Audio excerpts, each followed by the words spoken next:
month. Tradisha Woodard, WCNC Charlotte. With your help, WCNC Charlotte is making a difference in our community. Beautiful day, so many people helping. This is incredible. Let's spread that love tonight. Here is a $5,000 check that you guys can use to further the mission. There is nothing on earth like the feeling of giving back with your hands. $5,000 to you and Block Love Charlotte for what you guys do. If you'd like to make a difference, go to WCNC.com/make-a-difference now. Well, this is beautiful too, for a different reason. Tonight, a Tuskegee Airman from Charlotte, missing for nearly 80 years, is finally laid to rest. Yeah, burial was held for Second Lieutenant Fred Brewer Jr. today at the Salisbury National Cemetery. During World War II, he was one of dozens of pilots who escorted bombers to targets in Germany. During the operation, it was reported he had to make a maneuver which forced his plane to stall, and he never ejected. His remains weren't recovered until last year when DNA tests confirmed his identity. Now today, the president of the Tuskegee Airmen spoke about Brewer, saying decades later, the nation remains grateful for his service. The mission that Lieutenant Brewer was on was one of those bomber escort missions that nobody believed Tuskegee Airmen could accomplish. Unfortunately, the weather that day was one of those factors that changed the course of Lieutenant Brewer's life. Our nation and organization are better because of his service and ultimate sacrifice. Dr. Brewer is inspirational to all who have and will learn of his story. Brewer was also honored on Capitol Hill this morning when Representative Alma Adams recognized him on the House floor. Here's a video of that. Yeah, and we invite you to tune in tonight on WCNC Plus. We have a special highlighting the brave men and women in our nation's military. It follows the honor flight of several veterans, though, who visit Washington, D.C. every year to visit their respective memorials. And then every year, it's always a moving experience to get to watch. That special is airing tonight at 10 on WCNC Plus. You can download that app for your Fire TV or Roku device. Those honor flights are always so special. Got a chance when I was early on. I think every reporter should get a chance to do that because it gives you such a respect for those that came before us and served. And I know they find it to be, you know, in some cases, just a really eye-opening experience. It's inspirational because a lot of those guys and gals wouldn't be able to get there if it wasn't for that trip. So thank you. The Black-owned business sector is growing right here in Charlotte. And the fast-paced expansion has the Queen City topping yet another ranked list. It's why this morning we're telling the stats through two women's story. Like we see the Issa Raes, the Shonda Rhimes, like we see all those people and they seem so far ahead of us. But even the greats started where Demetria Hockaday and Jessica Davis are right now. The two women own and operate Pop Media, a marketing and filmmaking LLC creating content. They're storytellers. Whether it's a huge corporation or a small mom and pop, there's a story that lies beneath that. While Davis and Hockaday are used to telling other businesses' stories, well, today we're telling theirs. Right now, the two are taking on their latest project, Art Bridges. It's documenting the use of federal pandemic money in Forsyth County. That work takes place right here in Charlotte's Camp North End, where Pop Media, like many other small businesses, set up shop. But what Hockaday and Davis didn't know was their contribution to this stat. So finance and tech writers say of all the businesses across the country, only about 3% of them are Black-owned. But researchers are finding that there's a handful of cities across the country that actually outpace that percentage. And Charlotte is just one of 6 metros where the proportion of Black-owned business actually doubles the national average. Once somebody hears your name, somebody else hears your name. And I think that's what makes community in Charlotte, which is why we have so many Black and brown businesses, is because the word of mouth. And Davis hopes that growth continues, while Hockaday notes the continued need for visibility. Usually you would not see people like us getting opportunities to work with a city where we did go to school. We are like one of the HBCUs that is in that city. And she's got some advice too. That's for anyone looking to start the journey of entrepreneurship just like they did years ago. 3, 2, 1. You get somewhere where you are not only the teacher, but you can also have a place to be in the student. What a great story, Kia. Meeting these two women, I mean, was phenomenal, especially when Demetria was talking about the importance of visibility. And it's a benefit that a lot of folks here in Charlotte have because it's one of only 6 metros that are outpacing that national average. I mean, if you think about all the businesses across the country and less than 3% of them are run by people that look like me. I mean, that's an amazing and staggering stat, and frankly not in a good way. Well, we talk about all the time about how the city is thriving, and it's good to see that it's thriving for everyone. Yes. Not just a few select people, which is great. I love that you told their story. Thank you. Verify, WCNC Charlotte. Verify is all about trying to make a difference in the community by making sure that the community has the correct information. This is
It's 6:38 this morning, and we're asking where's the money this holiday season?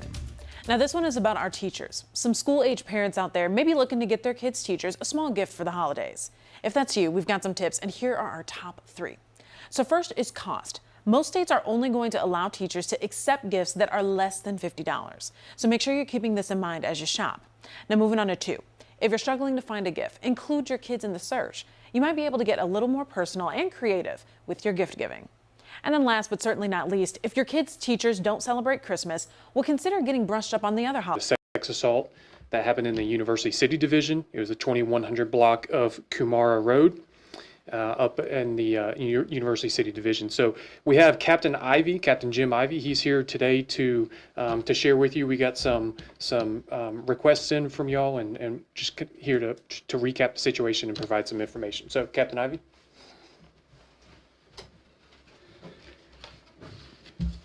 Thank you guys for coming. Unfortunately, I don't have a lot of information to share in regards to the results of the investigation at this point.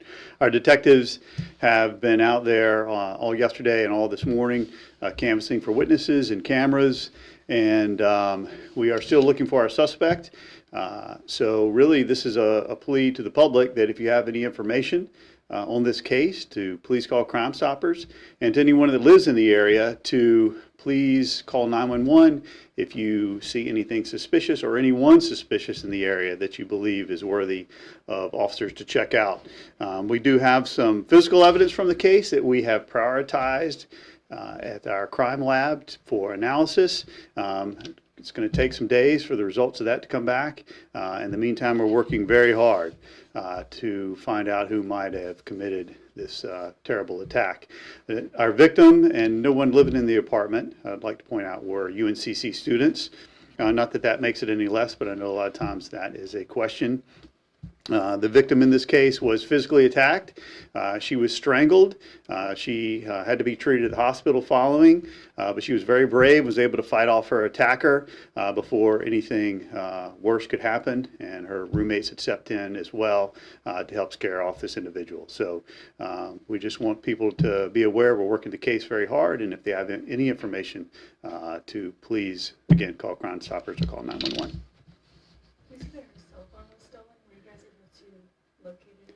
The cell phone had been disabled to where we were not able to locate it. Can you walk us through, like, just the events of how it happened? Knocked on the door early in the morning. Was she expecting, or was anybody in her home? I'm sorry, did you say she had roommates? She does have roommates. Okay. Was anybody expecting, like a delivery, food, anything? So she opened the door believing that it was one of her friends or roommates at the door. And just as a safety tip, no matter who you are, if you don't know who's at the door, if it's a strange time where somebody might be knocking, make sure that you know who is on the other side of the door before you open up. So she innocently opened the door and was immediately attacked. Is it physical evidence? DNA blood? We hope that there's DNA. Obviously, it has to be analyzed to see what exactly is there by the lab, but we did collect evidence that we do believe will contain DNA. And can you talk about, are you working in coordination with UNCC? Just, I know after a situation like this, that students are going to be on high alert, roommates, other students are going to be on high alert. Can you talk about any sort of conversations that you guys have had with them? I know that yesterday afternoon, the University Division captain did have conversations with UNCC Police, and they are in close contact, as they always are, to make sure that they coordinate any response, and as well as ensuring the area remains safe. I think our Glenn Counts, did a little crime mapping of that area. Didn't find any kind of incidents like this. Seems sort of out of the ordinary. We don't have any other sex assaults in the area, nothing else that's related that we are aware of. There was a break-in reported in this same apartment earlier in the week, but it was just what seemed to be a typical break-in with nobody at home, and we're looking at that as well and seeing any evidence there could be compared to our case, but we don't see any links between a break-in and then this one. In the same complex or the actual same apartment? In the same apartment. In the same apartment. How long ago? That was on the 3rd. That was on the 3rd. It was when it was reported. So they had been gone for a couple of days, and they came back and found the apartment had been broken into. If you could walk us through how you dissect a situation like this, if this right here was just a crime of opportunity, or if this right here might be something larger, like a stalking case that these individuals were targeted. We don't have any information that they're specifically targeted. Nothing that they've been able to provide us has led us to that. So we're really unsure at this point. So now, everyone in that building are students? No. That apartment? Nobody in that apartment was a student. Nobody involved in this incident are UNCC students. Oh, I'm sorry. I said they are not UNCC students. Oh. I'm sorry if I was misspoke there. Gotcha. So there could be some students in the complex, but the people who live in this apartment are not students. Not students. And I know you were saying too that you don't know yet if this right here is connected to anything else. Talk about how much more difficult that makes trying to catch someone who's out there that has done this, and why it is so crucial for that video evidence, for looking at license plate reading cameras, for having witnesses come forward and talking with you guys. Well, in any case like this, we look at everything possible. We look at other calls for service in the area. We look at cameras. We try and expand our time frame.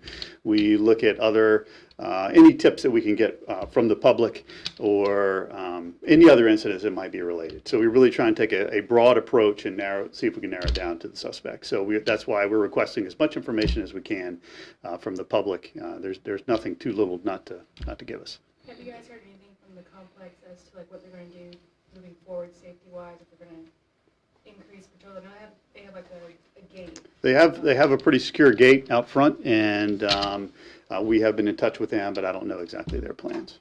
And I was going to piggyback off of that. You know, I know they say that their gate is open and closes off when it's not business hours, whatever. But do you know if there's any camera surveillance or any video in that area, or anything? There is some cameras in the area, but nothing that that captured anything that we believe is the suspect in this case.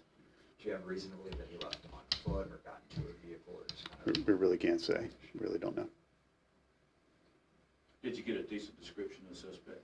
We did in the description, and I'll give it again. It's the same as what was in the news release yesterday. The suspect is described as a black male in his 20s or 30s, between 5'8" and 5'10" tall, an athletic build.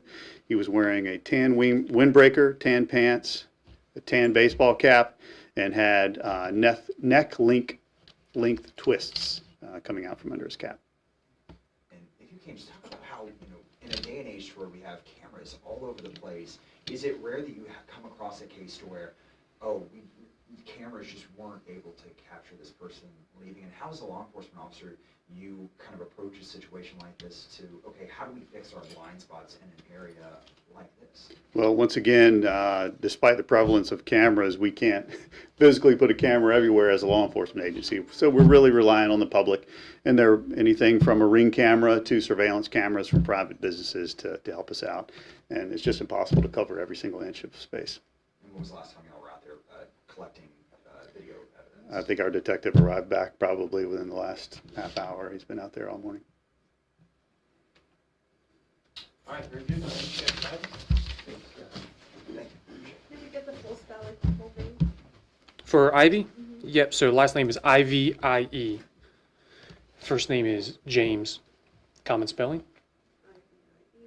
Yep. So our detectives are working around the clock to working hard in this case to identify a suspect. University City Division is the ones that patrol this area. They're working hard, and again, like Captain Ivy mentioned, in coordination with UNCC Police, which is something that they do often. So the release that we sent out yesterday is still current. So there will not be another release that comes out. But again, just want to reiterate, we are asking for the public's help. And with any information, with camera footage, any surveillance, or just any other information that they can provide, we ask people to contact Crime Stoppers at 704-334-1600. And of course, they have a web presence also, the Crime Stoppers website, where we can be reached also on there. Thanks all for being here. Till next time. Thank you. Yeah, thank you. Appreciate it. Yeah.